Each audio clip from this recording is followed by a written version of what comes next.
James is having kabobs again. And Sheesh kebab, that's really good. I'm having leftover waffle and smoothie. And that's what got top of the stack. Well, it actually deserved it, right? It's sometimes top of the stack for us is and then there's this other garbage. stuff that, well, I'll show you. Here we go. So there's the stack for today.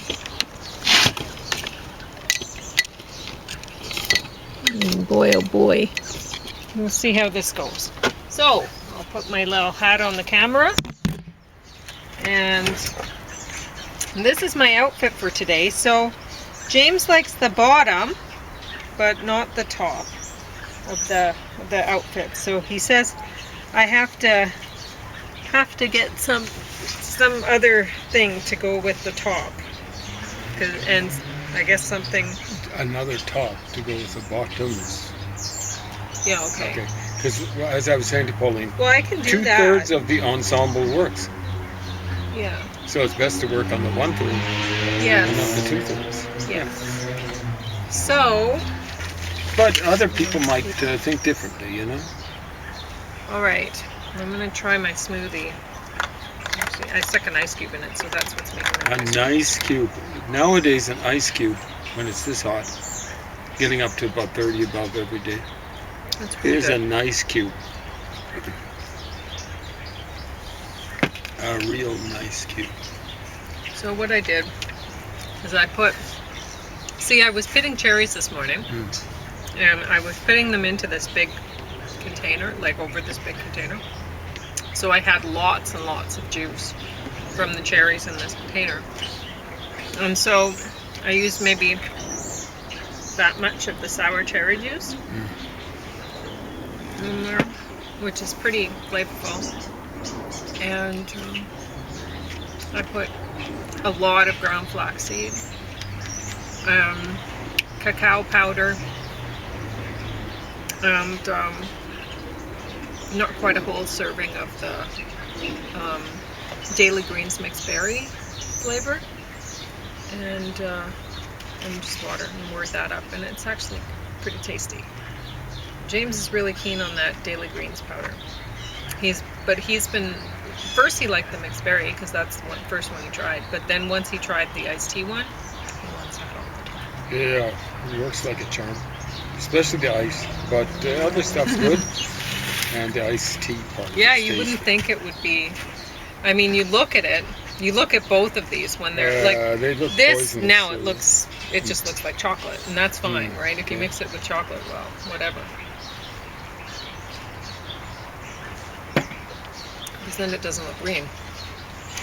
But the green stuff, when you look at that and you go, that's not iced tea.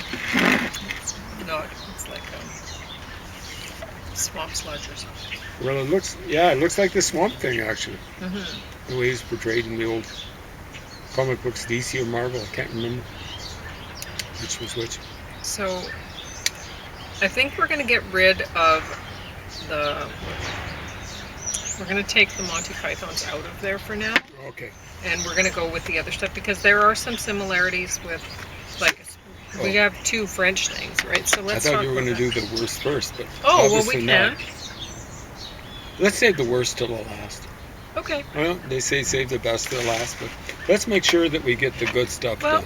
I mean, we can do the worst and the best at the same time because this one is a documentary, The Hands That Feed Us, and this is a film studies guy was dating this woman she was studying to be a farmer. She was studying agriculture. She wanted to be a farmer. And she was working on a project. Planning to have an asparagus farm. And she was working it out, and it just the numbers didn't look good, right? She crunched the numbers first? She was crunching the numbers. Impressive. Yeah. So it was kind of reminding me of what I was doing when I was younger, and I kept making, I love Excel.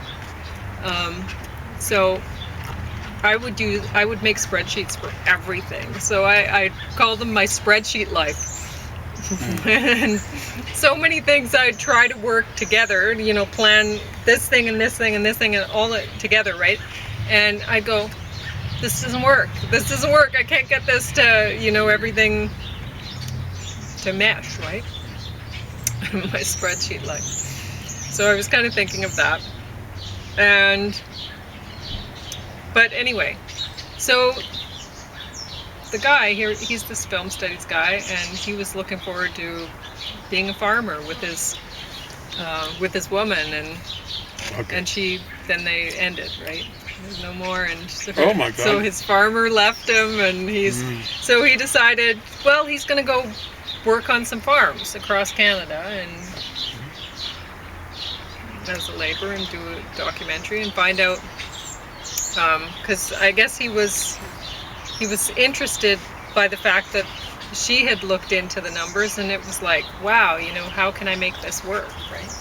And he was thinking, well, with businesses you pay yourself first. Well, no, you don't.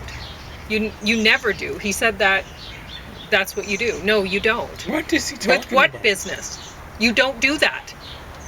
You put the money into the business. That's what you do with every business. That's what smart business is. He doesn't know anything right away. He started with that, and it's like, what? No, you don't pay yourself first. You keep paying the business. You're building the business. That's what you're building.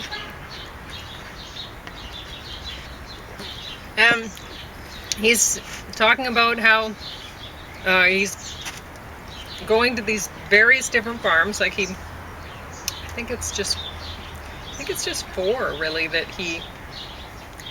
no, 5. I think it's 5 that he flunks himself in on.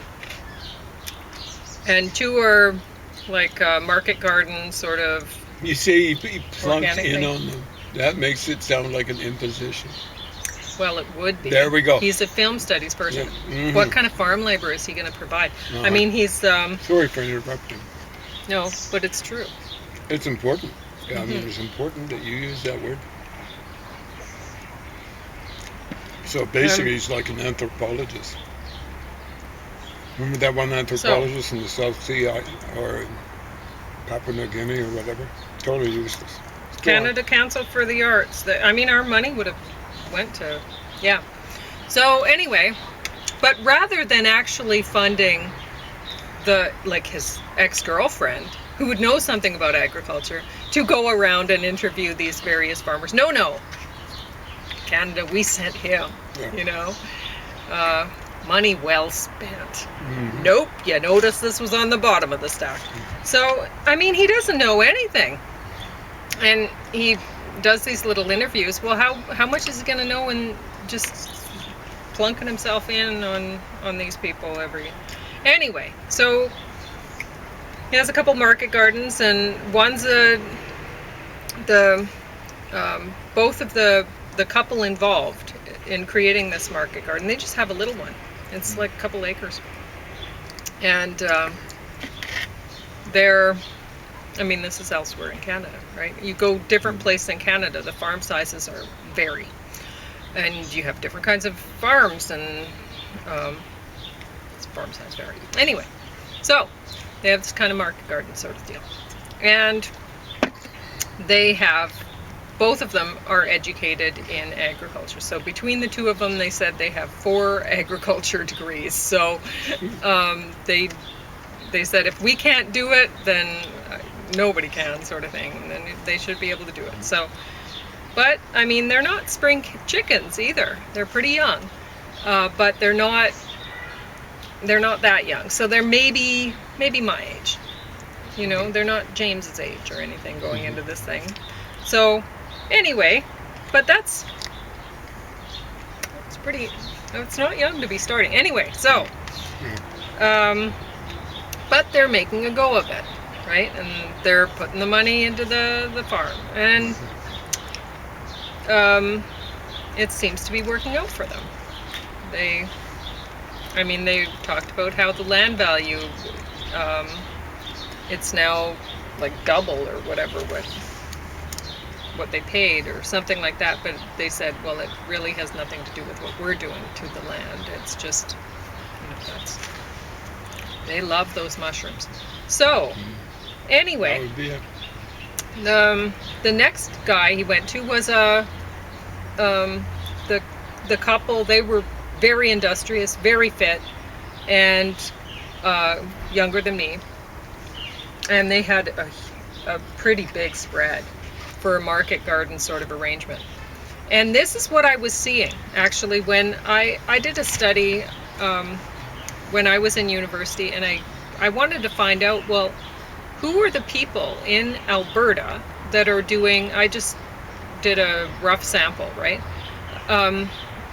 Who are the people that are doing organic farming? And what are their farm sizes and this and that, and comparing to conventional farmer. I just grabbed a few, and thank you for whoever answered my request.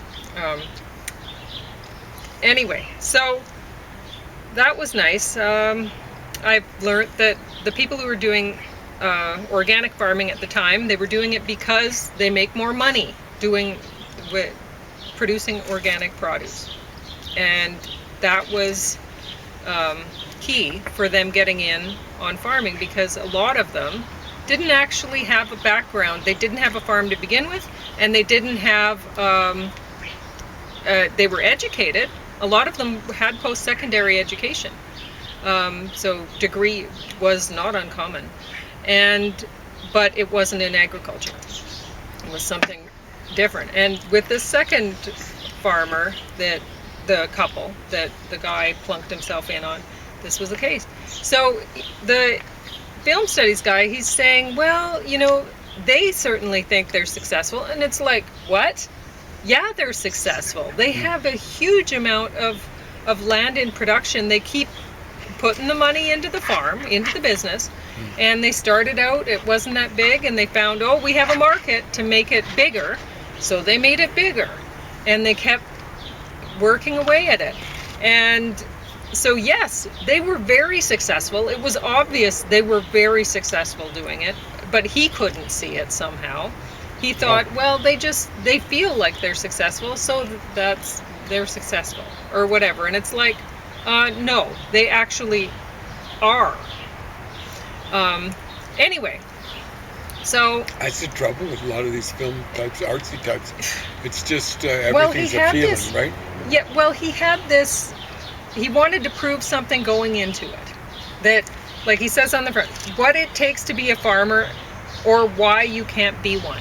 So he just had this idea, like, you can't get in, you can't become a farmer. It's too expensive to, and so that was his conclusion before he even started studying it, right? And so, but yeah, this second couple, very successful doing what they were doing. And the man's background, like they branched out. The business, they diversified. And not in terms, like they had different produce that they were growing. That's not what I mean though. They diversified in terms of value-added product, value-added marketing. And value-added, that's the way to go, because as a farmer, you know that you're not really making very much for your produce. And you can see that, like he was talking about how the farmer, the farmer's incomes aren't very much, but up along the line, there are other people they're making an income doing it, value-added production, right, off the food. So they were doing a little bit of so this couple, they were doing refining that. And stuff. And what was his education? Hotel and restaurant management. So they'd ended up, after they were they'd just opened their restaurant that they were partnering with this guy, with the chef, and it got top ratings and stuff like that. That was smart. Yeah. Mm-hmm. So I wouldn't necessarily recommend to people that they do what's called vertical integration, where you handle a good going down the line, from raw material to manufacturing to marketing and stuff like that, because so many people wouldn't have the core competencies, as they say, but this guy did for the restaurant sort of thing. Yeah. Now, what's worse is where, for most people, is where you do the horizontal integration, where you just, you're a cart maker and you turn out sofas or something like Yeah. that. So he was talking about, before he even started this, started going to different farmers, when he started the documentary, he was talking about how most of, like it's a large percentage, I don't remember the percentage, but it's a lot of farmers have an income outside of their farm income to make it work. And I mean, here in Lethbridge, a lot of people will call them sidewalk farmers. So there's a lot of people who, they actually live in the city and they work in the city or whatever, and they have a big spread of land. So, and this guy, he didn't even understand what a big spread of land in Alberta is. He interviewed a farm family who had four, I think it was 4 quarter sections, not 4 sections. 4 quarters. Yeah, so it wasn't really that big anyway. No. But I mean, that big when nowadays I was a there's kid. yeah, I think Big enough. yeah, maybe my dad and grandpa put together might have had that. But anyway, I mean, Doris's husband's family, I guess they have a lot more, I Multiple think. sections. But anyway, so he did interview some a dairy farmer and a beef producer. So different people. But anyway, I don't know. I just all of these farmers here that he interviewed were very successful. And anybody who is still on their farm, they're very successful. I have when I was a little kid, and I always wanted all the things my cousin Sean had, because his mom was a teacher and they lived in town, and he had all sorts of toys and everything like that. And but you know what? I was better off, and I realize that now because I was on the farm and he wasn't. He didn't have that. Sometimes he'd visit, and he'd get to experience that a little bit, but I was way luckier. And every one of these people who's on the farm, that they get to wake up and go outside, and they know that they're not going to see somebody getting tasered and wonder if the taser's coming their way or whatever. It's a very different world. Or just hear the sound of traffic in the background. Yeah. You can hear the birds. And which is wonderful. Hearing the birds. It's been a wonderful bird day. Undertone, and it's not that low of an undertone of traffic. And it's funny because when I moved here, like, it sounds loud to me, the traffic, because I've gotten used to it. But I used to live sort of near Memorial Drive in Calgary, and when I moved here, I was like, wow, it's so quiet, you know? And I hadn't realized that it was so loud there because I'd gotten used to that, but that's I was stressed out all the time, and I think it was just the noise, right?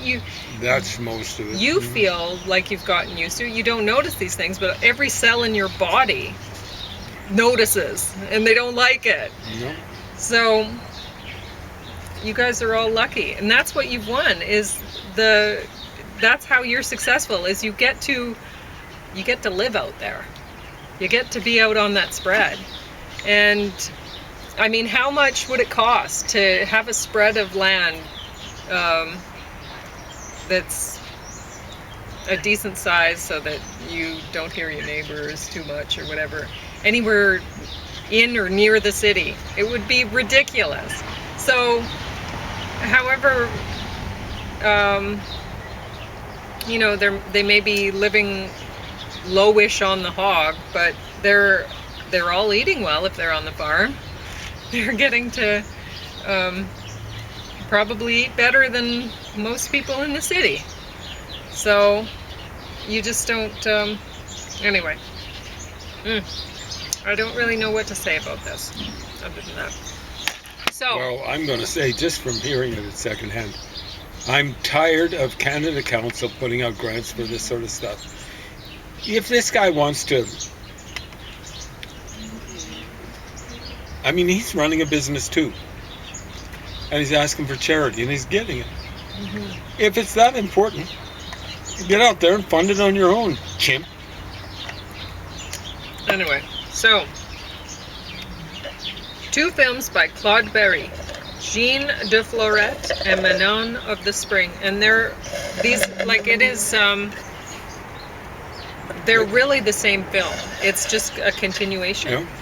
And that is how it's presented when you play the film. It's end of part 1, and that's the, Jean de Florette. And then you put on the other disc, and that's Manon of the Spring. It's part 2. Because that's how the story goes, right? There's part 1 and part 2 of the story. And excellent story, excellent actors. I mean, I'm not a great Gerard Depardieu fan or anything like that. He's let himself go, and in this he hadn't let himself go, but that much. Because this is a long time ago, 1986. But he is a good actor. Good enough, yeah. And honestly, I thought everybody in this did a great job. Good casting. Yeah. And the scenery, beautiful, just like the previous one we saw. I don't know if it's the same director. Where we saw stuff. It was a 2-part series, kind of like. And the basic story was written by it was My Father's Pride and My Mother's Castle. We watched those. Wonderful. So that was a must-see. This must-see. And yeah, you have the similarities. So the Hands That Feed Us, the documentary, and you have this. This is about a rural community, right? A small town and farm in the hills and stuff. Beautiful area, and the uncle and his nephew. The uncle is quite wealthy. The nephew not so much, right? But he works on the farm, and he realizes, well, he's going to inherit because the uncle doesn't have an heir besides him. Right? He's the only one. So he works away, and he has. It starts out, and he's starting carnations. He's starting to grow carnations. He's very excited about it. And he finds out that, and he proves to his uncle that, look, we could make a lot of money on carnations, but the problem is, where do we get the water? They need a lot of water. And that's the first thing you got to think about. And somebody said that on this, that's the first thing you have to think about when you're going to grow. The plants are going to need water, or if you have livestock, the livestock's going to need water. Where is it going to come from, right? It's the first thing you have to think about. And so as much as the nephew is called an idiot and everything like that, he understands that. He knows how to grow carnations. He understands where's the water going to come from. He largely just looks goofy. Yeah. So then Gerard Depardieu's character ends up coming into the... I don't want to give away anything about the movie, really. But when he comes into this, he's read a lot of books, and he should easily be very successful given where he is, but he doesn't realize what he has, and nobody wants to tell him. So anyway, but he hadn't thought about the one thing: where does the water come from? Where am I going to get the water? You need to make sure you have enough. So anyway, great story. Do you want to say anything about this without giving things away? It means Manon of the Springs. Yeah. And so it comes down to water. And, I don't want to give it away. Yeah, I don't either, because you got to watch this. It's very good.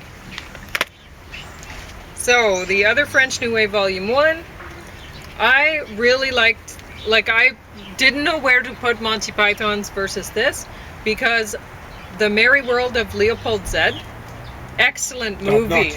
So Proud to be great. Canadian after Yes, watching that one. wonderful. So from 1965, black and white, and in French, of course. Excellent movie. I loved it. But I didn't like the other two. So The Cat in the Bag, yeah. And Yule 871, no, I didn't like that at all. So that's it was so-so for me. Yeah. So yeah, The middle one was good. So it was quite great. a revelation. So the other new French wave would be French Canadian. That's what I first. Yeah.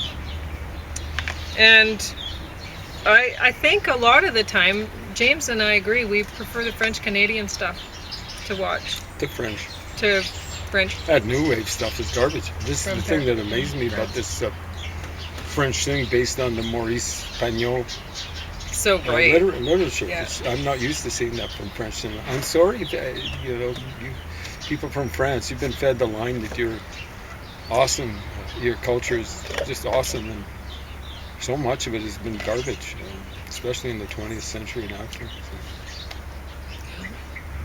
Someone's got to tell you guys. Your philosophy is just stunningly bad. Mm-hmm. Especially since 1968. Yep. Very bad influence on the world. So, Ted Lasso, The Richmond Way. This guy has got one of the most comic, not so much faces, but the look.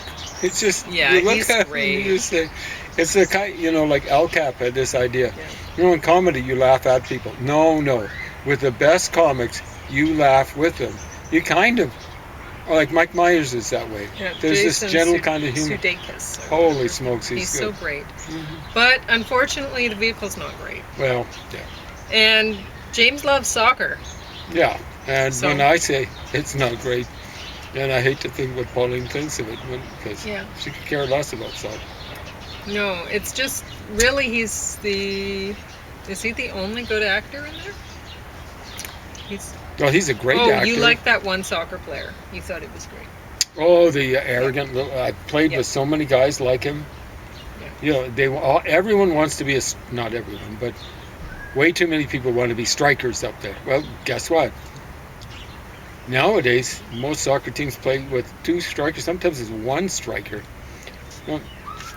There's, outside of the goaltender, you've got 9 other, like everyone wants to, or too many people want to be that 1% of the team, or like 1/5 or 10% of the team, or 20% of the team. It just doesn't work out. You got to have people that actually do the work in the midfield, and people who actually do the, not so much dirty work, but not, hopefully not filthy work.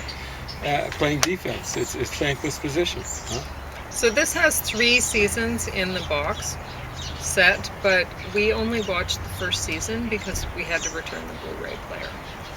So I would have watched all 3 quite gladly, because it just seems every time I see, it's just like we'll get it out again. They got him looking up. He's so optimistic, and stuff like that. Yeah. Oh man, Hollywood, keep on producing stuff with that guy. Don't let him go unemployed. No kidding. So just get a the better vehicle for Fabelmans, him. it's a Steven Spielberg thing. Oh, and it's the bottom.